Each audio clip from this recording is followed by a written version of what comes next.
നമസ്കാരം. ഞാൻ നിങ്ങളുടെ സ്വന്തം ശരവൺ മഹേശ്വർ.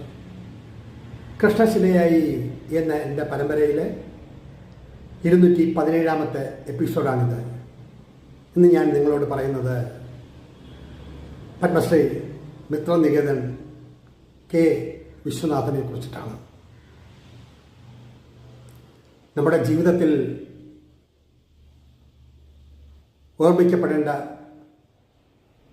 ഒരു വലിയ വ്യക്തിത്വം. എത്രയോ വർഷങ്ങൾക്ക് മുമ്പ് അദ്ദേഹത്തെക്കുറിച്ചിട്ടുള്ള ഒരു ഫീച്ചർ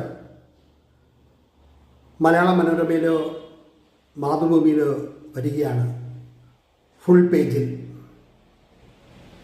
അദ്ദേഹത്തിൻ്റെ ഫോട്ടോയും അദ്ദേഹത്തിൻ്റെ ചരിത്ര പശ്ചാത്തലവും, വിദേശങ്ങളിൽ പോയി നല്ല രീതിയിൽ ജീവിക്കാം, അതിനുള്ള വിദ്യാഭ്യാസവും അതിനുള്ള അറിവും ഒക്കെയുള്ള അദ്ദേഹം അമേരിക്ക ഉൾപ്പെടെ എത്രയോ രാജ്യങ്ങളിൽ സന്ദർശിച്ചിരിക്കുന്നു. അവിടെ നിന്നും പലതും പഠിച്ചിരിക്കുന്നു. എങ്കിലും തൻ്റെ തട്ടകം നമ്മുടെ മണ്ണിലാണ്. ഗാന്ധിജിയുടെ പല കുറിപ്പുകളും ഇദ്ദേഹത്തിൻ്റെ ജീവിതത്തിൽ പ്രാബല്യമാക്കി എന്ന് വേണം കരുതാൻ. കാർഷിക ഉൽപ്പന്നങ്ങൾ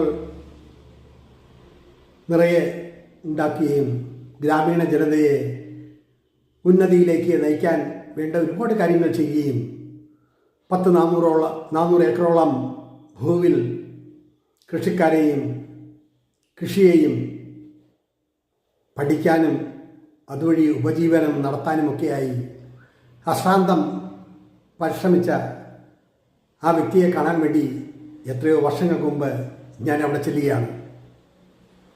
മിത്രനികേതൻ എന്നൊരു ചെറിയൊരു തടിയിൽ കൊത്തിയൊരു ബോർഡാണെന്ന് തോന്നുന്നു അവിടെ മുന്നിൽ സ്ഥാപിച്ചിട്ടുണ്ട്. അന്ന് എൻ്റെ ഓർമ്മ ശരിയാണെങ്കിൽ മരങ്ങളുടെ തടി കൊണ്ട് ഉള്ളൊരു വേലി, അതിനുള്ളിലൂടെ ദീർഘദൂരം നടന്നാൽ ഒരു വീട്, അങ്ങനെ വെള്ളനാട് ബസ്സിലിറങ്ങി അവിടെ നിന്ന് നടന്ന് അദ്ദേഹത്തെ കാണാൻ ചെല്ലുന്നതും അതിശയമെന്ന് പറയട്ടെ, തലയിലൊരു പാളത്തൊപ്പിയാണെന്ന് തോന്നുന്നു, തൊപ്പിയും വെച്ച് അലക്ഷ്യമായ മുടിയും ഒരു കുട്ടി തോർത്തും ഉടുത്ത് എന്തൊക്കെയോ ചവറുകൾ വാരിയെടുക്കുന്ന അദ്ദേഹത്തെ